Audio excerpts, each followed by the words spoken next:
إن الحمد لله نحمده ونستعينه ونستغفره ونعوذ بالله من شرور أنفسنا ومن سيئات أعمالنا. من يهده الله فلا مضل له ومن يضلل فلا هادي له، وأشهد أن لا إله إلا الله وحده لا شريك له، وأشهد أن محمدا عبده ورسوله أرسله بالحق بشيرا ونذيرا. يا أيها الذين آمنوا اتقوا الله حق تقاته ولا تموتن إلا وأنتم مسلمون. يا أيها الناس اتقوا ربكم الذي خلقكم من نفس واحدة وخلق منها زوجها وبث منهما رجالا كثيرا ونساء، واتقوا الله الذي تساءلون به والأرحام إن الله كان عليكم رقيبا. يا أيها الذين آمنوا اتقوا الله وقولوا قولا سديدا يصلح لكم أعمالكم ويغفر لكم ذنوبكم، ومن يطع الله ورسوله فقد فاز فوزا عظيما. أما بعد فإن خير الحديث كتاب الله، وخير الهدي هدي محمد صلى الله عليه وسلم، وشر الأمور محدثاتها، وكل محدثة بدعة، وكل بدعة ضلالة، وكل ضلالة في النار. أعوذ بالله من الشيطان الرجيم. بسم الله الرحمن الرحيم. قاف والقرآن المجيد بل عجبوا أن جاءهم منذر منهم فقال الكافرون هذا شيء عجيب. أإذا متنا وكنا ترابا ذلك رجع بعيد. قد علمنا ما تنقص الأرض منهم وعندنا كتاب حفيظ. بل كذبوا بالحق لما جاءهم فهم في أمر مريج. أفلم ينظروا إلى السماء فوقهم كيف بنيناها وزيناها وما لها من فروج. والأرض مددناها وألقينا فيها رواسي وأنبتنا فيها من كل زوج بهيج تبصرة وذكرى لكل عبد منيب. قال الله جل وعلا في كتابه العزيز: فأعوذ بالله من الشيطان الرجيم. اتل ما أوحي إليك من الكتاب وأقم الصلاة. تمام تعریفیں، بزرگی، بڑائی ایک اللہ وحدہ لا شریک کے لائق اور زیبا ہے، جس نے ہمیں ماہ رمضان جیسا برکت والا، مغفرت والا مہینہ نصیب فرمایا. اس کے بعد بے شمار انگنت لامحدود درود و سلام ہو آخری نبی محمد مجتبی مصطفیٰ صلی اللہ علیہ وسلم پر، جنہوں نے اس ماہ رمضان کی عظمت کا خیال کرتے ہوئے، اس کی قدر کرتے ہوئے پوری دل جمعی کے ساتھ، یکسوئی کے ساتھ عبادت کرنے کی ترغیب دلائی ہے. معزز حاضرین، اللہ رب العزت ہر دور میں انبیاء علیہم السلام کو بھیجتا رہا. اس کے بعد اس نبوت کی آخری کڑی محمد صلی اللہ علیہ وسلم پر ہوئی اور انہیں آسمانی کتاب یعنی قرآن مجید عطا فرمائی. وہ قرآن جو قیامت تک کے لیے تمام انسانوں کے لیے ہدایت کا ذریعہ ہے.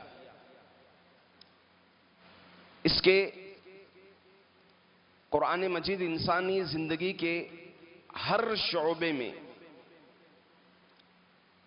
اس کے مسائل کا حل موجود ہے.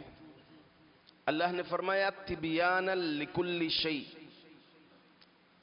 تفصیل کے ساتھ واضح انسانی مسائل کا حل اس کے اندر موجود ہے. انسان اتنا ترقی کر لیا دنیا میں،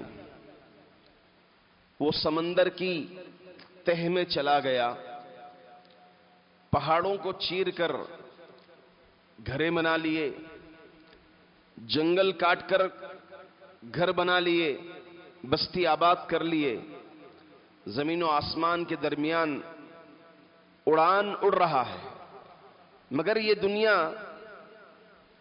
کے پاس ایسی کوئی چیز نہیں ہے جس میں انسانوں کے تمام مسائل کا حل موجود ہو۔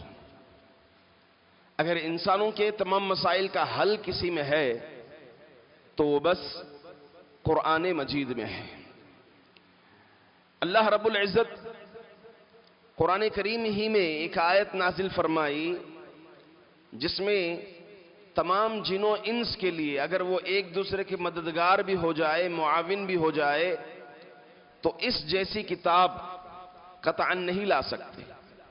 اللہ نے فرمایا قل لئن اجتمعت الانس والجن، محمد کہہ دو اگر تم جن و انس جمع ہو جائے، علی ان یأتوک بمثلہ، اور اس جیسے قرآن لائیں، ولو کان بعضهم لبعض ظہیرا، گرچہ وہ ایک دوسرے کے مددگار ہو جائے، تو تب بھی جو ہے اس جیسی کتاب قطعا نہیں لا سکتے۔ اگر قرآن مجید کو ہم تلاوت کریں اور اس کی جو ذمہ داریاں ہم پر عائد ہیں، اگر ان ذمہ داریوں کو نبھائے، ادا کرے، تو ہمارے لیے نجات ہی نجات ہے۔ اور اگر ہم اس کی ذمہ داریوں کو نہ نبھائیں تو ہمارے لیے رسوائی ہے، اور دنیا میں بھی پریشانیاں ہیں، اور کل قیامت کے دن بھی اندھیروں میں رہنا پڑے گا۔ آج کی اس خطبہ جمعہ میں ہم دیکھتے ہیں انشاءاللہ کہ قرآن مجید کی ہم پر کیا ذمہ داریاں عائد ہوتی ہیں، یا اس کے کیا حقوق ہم پر عائد ہوتے ہیں۔ قرآن مجید کے ہم پر کل 5 حقوق ہیں، 5 ذمہ داریاں ہیں۔ پہلی ذمہ داری اس پر ایمان لانا۔ قرآن مجید پر ایمان لانا ہر انسان کے لیے ضروری ہے۔ ایمان کیسے؟ پورے یقین کے ساتھ، زبان کے اقرار کے ساتھ، اقرار باللسان، تصدیق بالجنان، وعمل بالارکان، کہ یہ کتاب اللہ تعالیٰ کی طرف سے اللہ کا کلام ہے، اللہ نے جبریل علیہ السلام کے ذریعے سے محمد صلی اللہ علیہ وسلم پر نازل کیا، اور یہ تا قیامت ہدایت ہے تمام انسانوں کے لیے۔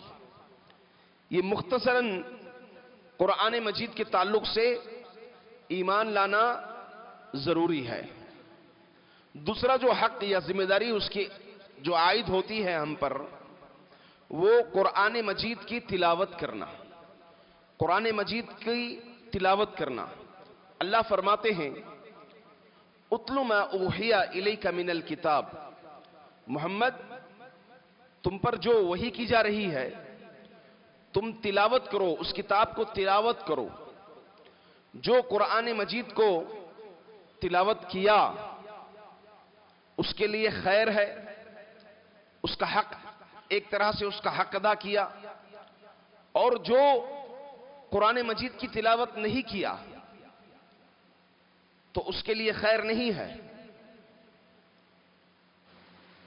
جب انسان کو قبر میں دفنایا جاتا ہے تو منکر نکیر فرشتے اس سے 3 سوالات کرتے ہیں، من ربک، من نبیک، ما دینک۔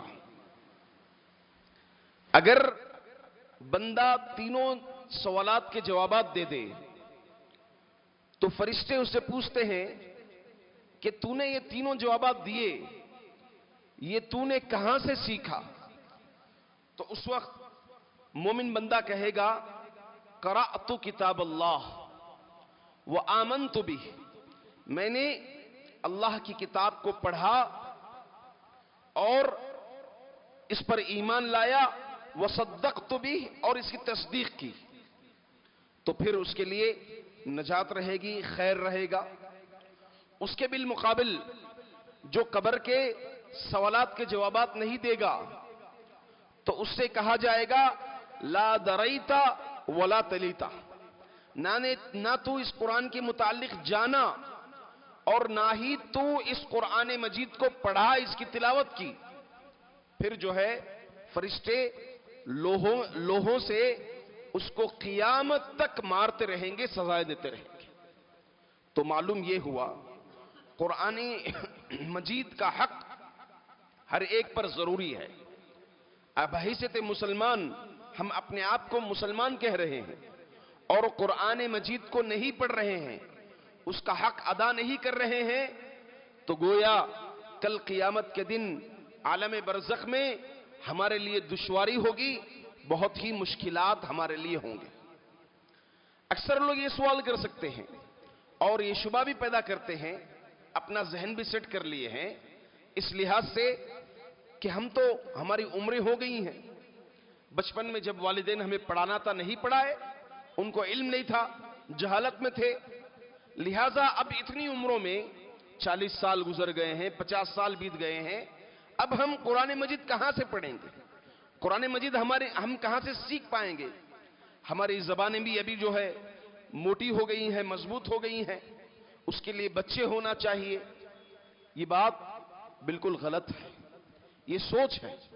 آپ دیکھیں کتنے صحابہ اکرام ایسے ہیں جو 30 سال کے اوپر عمر لائے ہیں، 30 سال کے اوپر عمر چلے گئی تھی، ایمان لائے، انہوں نے قرآن مجید سیکھا، قرآن مجید پڑھا۔ ابو بکر رضی اللہ عنہ،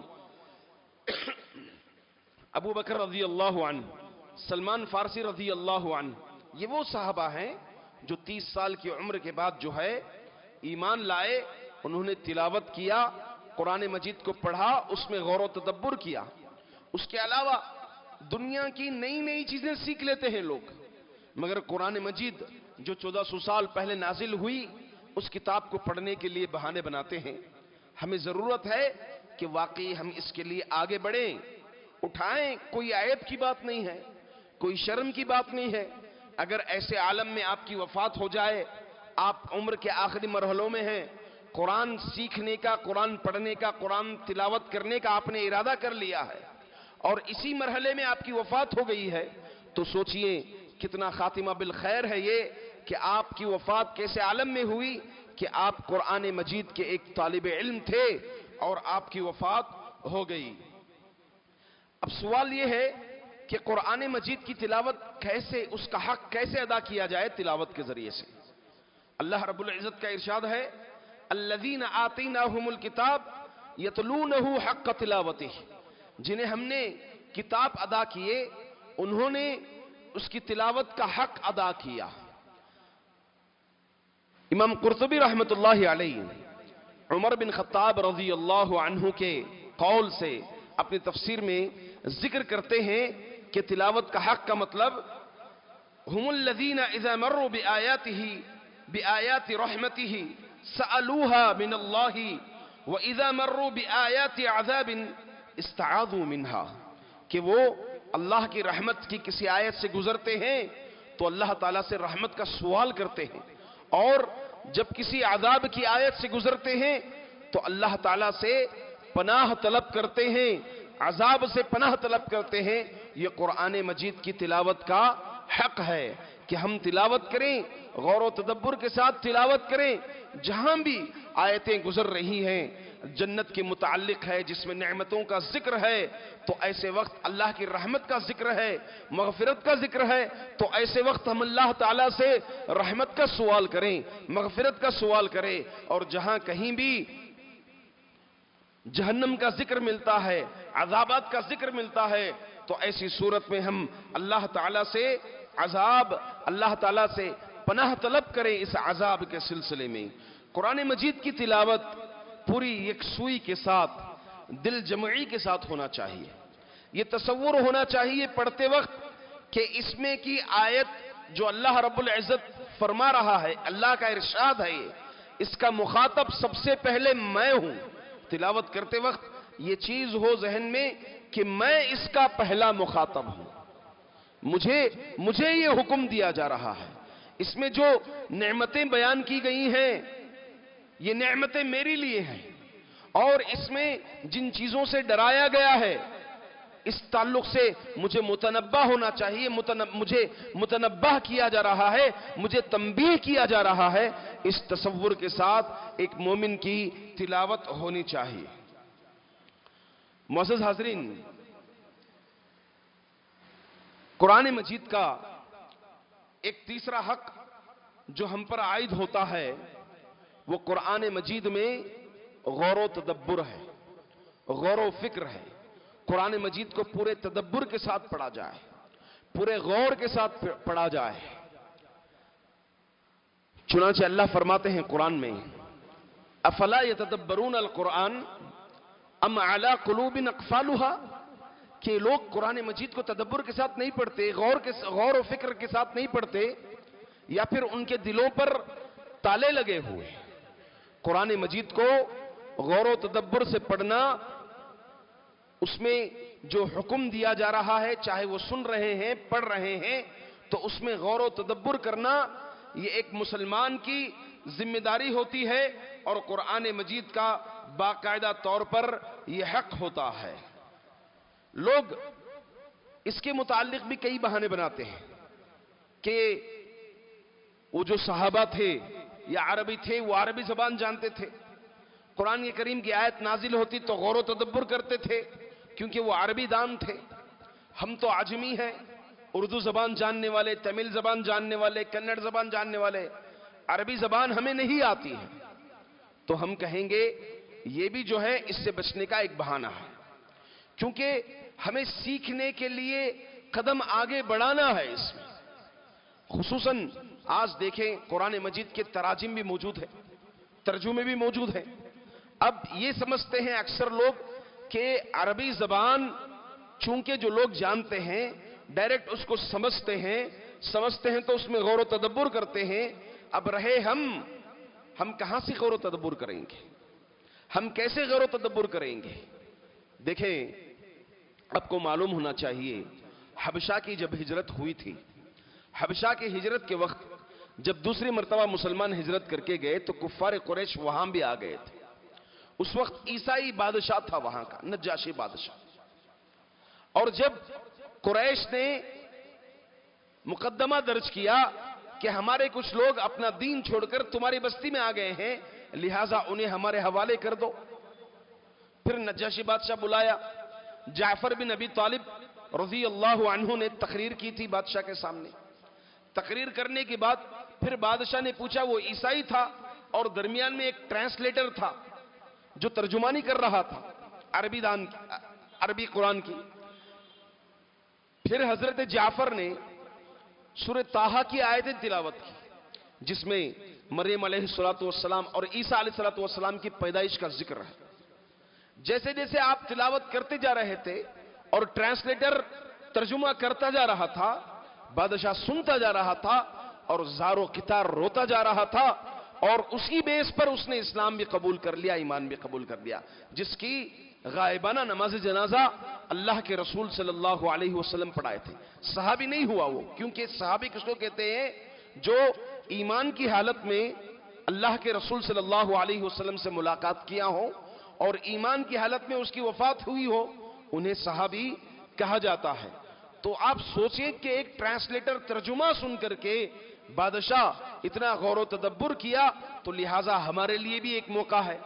یا پھر دوسری چیز یہ ہے کہ ہم قرآن سیکھنے کے لیے آگے بڑھیں، عربی سیکھنے کی کوشش کریں، کیونکہ اللہ تعالیٰ قرآن کے متعلق فرمایا وَلَقَدْ يَسَّرْنَا الْقُرْآنَ لِلذِّكْرِ فَهَلْ مِن مُدَّكِرٍ، ہم نے قرآن مجید کو ہر نصیحت حاصل کرنے والے کے لیے آسان بنا دیا، ہم نے آسان بنا دیا ہے۔ ایسے ہمارے پاس کتنے ایسے واقعات نے ہیں۔ ایک مشہور ڈاکٹر فرانس کا موریس بکائی جس کا نام تھا، تو یہ اس کو مکلف کیا گیا تھا فرعون کی لاش پر ریسرچ کرنے کے لیے کہ لاش اب تک بھی اس کی جسامت کیسے محفوظ ہے۔ تو اس میں غور و تدبر اس کی ریسرچ میں لگ گیا۔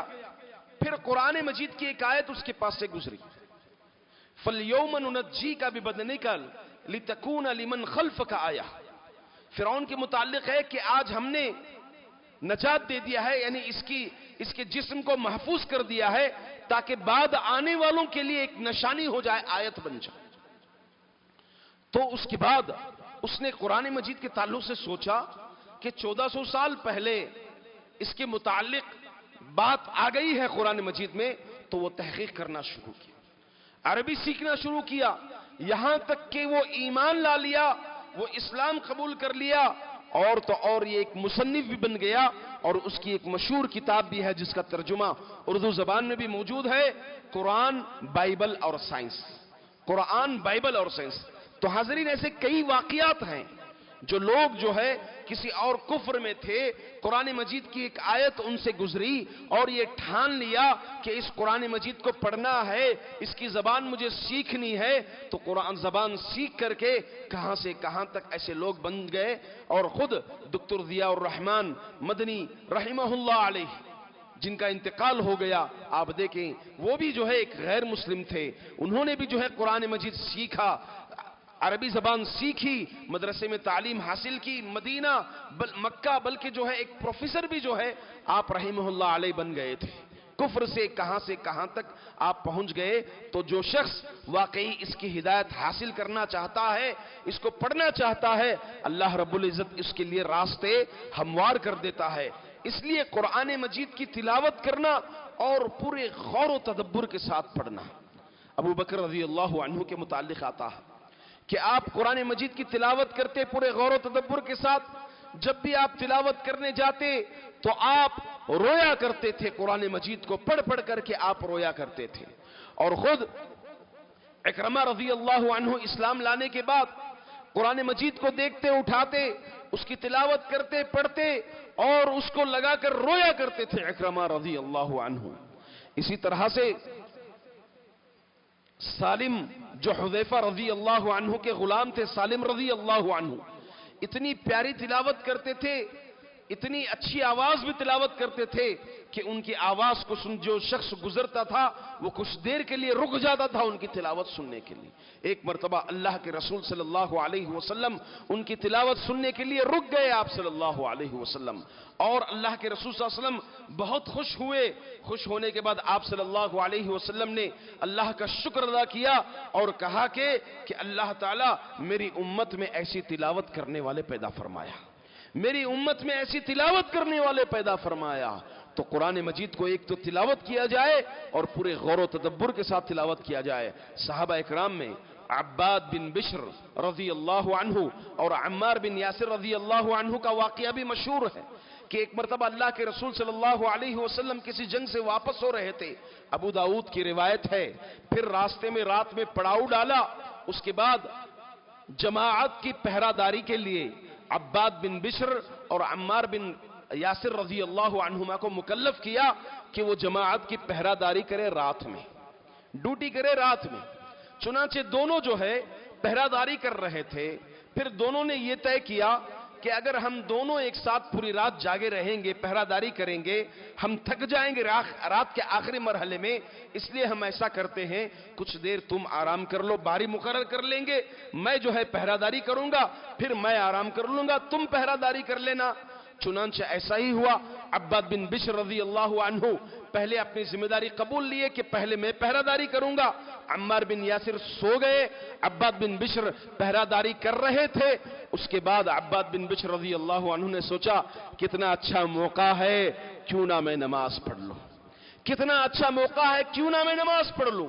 چنانچہ آپ نماز کے لیے کھڑے ہو گئے، قرآن مجید کی آیتیں تلاوت کر رہے تھے، سورے کی تلاوت کر رہے تھے، اتنا غور و تدبر سے تلاوت کر رہے تھے، دشمن موقع پا لیا، دیکھا کہ پوری جماعت سوئی ہوئی ہے اور یہاں ایک آدمی جو ہے نماز پڑھ رہا ہے، اگر اس کو ختم کر دیا جائے پھر جو ہے جماعت پر حملہ کرنا آسان ہو جائے گا۔ چنانچہ عباد بن بشر نماز میں مصروف ہیں، تیر چلائی جاتی ہے اور تیر سیدھا عباد بن بشر کو نماز کی حالت میں ان کے جسم میں پیوست ہو جاتی ہے۔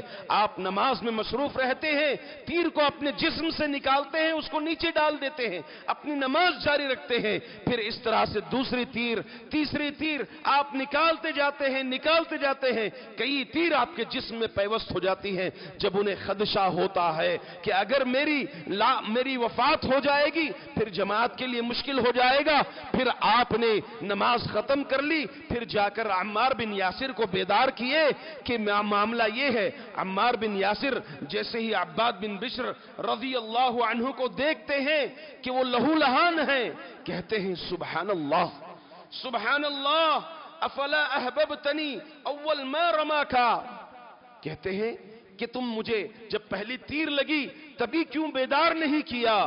چنانچہ جواب میں عباد بن بشر رضی اللہ عنہ کہتے ہیں کنت فی سورۃ اقرؤها فلن احب ان اقطعها، میں ایک سورے کی تلاوت کر رہا تھا، بڑی محبوب تھی، اور میں یہ نہیں چاہ رہا تھا کہ میں اس قرآن مجید کی اس سورت کو میں درمیان ہی میں کاٹ دوں، میں چاہ رہا تھا کہ اس سورت کو میں مکمل تلاوت کروں۔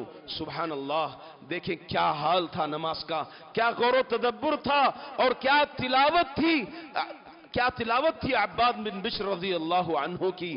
تو یہ صحابہ اکرام قرآن مجید کی تلاوتیں کرتے تھے اور پورے غور و فکر کے ساتھ، غور و تدبر کے ساتھ قرآن مجید کی تلاوتیں کیا کرتے تھے۔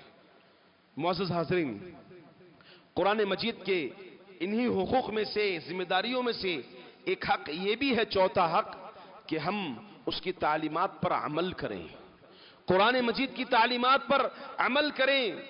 قرآن مجید انسان کی زندگی کا لائحہ عمل ہے۔ اللہ نے فرمایا ان ھذا القرآن یہدی للتی ہی اقوم، بے شک یہ قرآن مجید جو ہے، یہ قرآن مجید اللہ رب العزت جو نازل کیا ہے وہ بالکل عمل کے لیے اللہ رب العزت نے نازل فرمایا ہے اس قرآن مجید کو۔ تو ہمارا حق بنتا ہے کہ ایک تو ہم اس پر ایمان لائیں، اس کی تلاوت کریں، غور و تدبر کریں، اور ساتھ میں اس قرآن مجید پر ہم عمل کریں۔ قرآن مجید میں اللہ نے ارشاد فرمایا جو لوگ قرآن کو پڑھتے ہیں، قرآن تو لیے ہیں، حامل قرآن ہیں، مگر اس پر عمل نہیں کرتے، ان کی مثال گدھوں کی مثال ہے۔ ان گدھوں کی مثال ہے جن پر جو ہے کتابیں لادی گئی ہیں، گدھا کتابیں اٹھایا ہوا ہے مگر اسے نہیں معلوم ہے کہ کیا عمل کرنا ہے۔ مثل الذین حملوا التوراۃ ثم لم يحملوها كمثل الحمار يحمل اسفارا، کہ ان لوگوں کی مثال جنہیں جو ہے تورات دی گئی تھی اور وہ تورات کو بس تلاوت کرتے تھے، پڑھتے تھے، اس کو رکھا گیا تھا مگر اس پر عمل نہیں کرتے تھے، کمثل الحمار، تو ان کی مثال گدھوں کی مثال کی طرح ہے۔ تو اسی طرح قرآن مجید کو صرف پڑھنا نہیں ہے، یہاں تک نہیں ہے اس کا حق، بلکہ ذمہ داری ہے کہ ہم اس پر عمل کریں۔ جو آیت یا جو تعلیم قرآن مجید کی ہمیں نہیں معلوم تھی، ہماری زندگی میں ہم کچھ اور عمل کرتے تھے، ہمیں معلوم ہوا کہ اس پر یہ عمل کیا جائے، نہ کوئی مسئلہ ہمیں معلوم ہوتا ہے، تو علی الفور ایک مومن ہوتے ہوئے حق اور ذمہ داری یہ بنتی ہے قرآن مجید کی کہ ہم قرآن مجید پر عمل کریں۔ اللہ کے رسول صلی اللہ علیہ وسلم جب معراج کی رات گئے، جنت و جہنم کی سیر کیے نبی اکرم صلی اللہ علیہ وسلم، جنت و جہنم کی سیر میں آپ نے کیا دیکھا کہ کچھ لوگوں کے ہونٹوں کو جہنم کی آگ کی خینچیوں سے ہونٹوں کو کترا جا رہا تھا، ان کی ہونٹوں کو کاٹا جا رہا تھا۔ اللہ کے رسول صلی اللہ علیہ وسلم نے جب پوچھا کہ یہ کون لوگ ہیں تو جبریل نے فرمایا ہم خطبا، یہ وہ خطبا ہیں، بیان کرنے والے ہیں جو لوگوں کو بولتے تو تھے مگر جو ہے خود عمل نہیں کرتے تھے، یا پھر قرآن کو لیے ہوئے تھے، تلاوت کر رہے تھے مگر قرآن پر عمل نہیں کر رہے تھے۔ لہٰذا قرآن مجید کی چوتھی ذمہ داری یہ بنتی ہے کہ ہم اس کی تعلیمات پر عمل کریں، اور ایک آخری ذمہ داری جو ہم پر قرآن مجید کی عائد ہوتی ہے وہ یہ ہے کہ قرآن مجید کی دعوت کو ہم دوسروں تک پہنچائیں، دوسروں تک پہنچائے۔ نبی اکرم صلی اللہ علیہ وسلم پر قرآن نازل ہوا، اللہ نے اسی قرآن میں ارشاد فرمایا ایک آیت، یا ایھا الرسول بلغ ما انزل الیک من ربک وان لم تفعل فما بلغت رسالتہ، کہ اے محمد تمہیں جو چیز پہنچائی گئی ہے، جو چیز تم پر نازل کی گئی ہے، تم اس کو پہنچاؤ دوسروں تک۔ اگر تم نے اس دعوت کو نہیں پہنچایا تو تم نے اپنی رسالت کو نہیں پہنچایا۔ اللہ کے رسول صلی اللہ علیہ وسلم پوری امانت کے ساتھ پہنچائے، صحابہ تابعین کو پہنچائے، اس طرح پورے عالم میں قرآن مجید کی تعلیمات پہنچ گئی، پورے عالم میں قرآن مجید کی تعلیمات پہنچ گئی۔ ہم بحیثیت مسلمان صرف ہمارے حد تک اس کی تعلیمات نہیں ہونی چاہیے، بلکہ جو ہے اس قرآن مجید کی تعلیمات کو ہم دوسروں تک پہنچائیں۔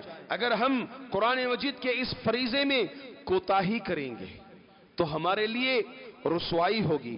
دشمن قومیں ہمیں ایذا رسانی کریں گے، ہمیں تکلیفیں پہنچاتے رہیں گے، اور اگر ہم نے اس کا حق ادا کر دیا تو یقیناً اللہ رب العزت ہمیں اس سرزمین میں خلیفہ بنا دے گا. اس سرزمین میں اللہ تعالیٰ خلفاء بنا دے گا ہم کو، اگر ہم اس کا حقیقی معنی میں اس کا حق ادا کریں گے. معزز حاضرین، یہ قرآن مجید کے کچھ حقوق، اس کی ذمہ داریاں تھیں جو ہر ایک کو ادا کرنا ضروری تھا. اگر ہم معاشرے کا جائزہ لیں، قرآن مجید کا حال ہم مسلمان کیا بنائے رکھیں؟ یا تو جو ہے اس کو تعویذ بنا کر اس کو لکھ کر گلوں میں لٹکائے ہوئے ہیں، یا پھر جو ہے تغروں پر نقش و نگار کر کے گھروں میں لگائے ہوئے ہیں. قرآن میں برکت کے لیے، دکان میں برکت کے لیے قرآن کو نقش و نگار کر کے لگایا گیا ہے، یا پھر جو ہے مشکل بمشکل سورۃ یاسین کی تلاوت صرف اور صرف اس غرض سے کرتے ہیں کہ یہ جو ہے اس کی تلاوت کرنے سے دکان میں برکت آ جائے گی، خیر و برکت آ جائے گی. یا پھر قرآن خوانی کے لیے نیا گھر بنایا ہوا ہے، قرآن خوانی کے لیے اس قرآن کی مجید کا استعمال کیا جا رہا ہے. افسوس ہوتا ہے، مشہور شاعر طاہر القادری یہ جو ہے اس کا نقشہ اس طرح سے کھینچتا ہے. ماہر القادری: طاقوں میں سجایا جاتا ہوں، آنکھوں سے لگایا جاتا ہوں، دھو دھو کے پلایا جاتا ہوں، تعویذ بنایا جاتا ہوں. طاقوں میں سجایا جاتا ہوں، آنکھوں سے لگایا جاتا ہوں، دھو دھو کے پلایا جاتا ہوں، تعویذ بنایا جاتا ہوں. جزدان حریر و ریشم کی اور پھول ستارے چاندی کے. جزدان حریر و ریشم کی اور پھول ستارے چاندی کے. پھر عطر کی بارش ہوتی ہے، خوشبو میں بسایا جاتا ہوں. جس طرح طوطا مینا کو کچھ بول سکھائے جاتے ہیں، اس طرح پڑھایا جاتا ہوں، اس طرح سکھایا جاتا ہوں.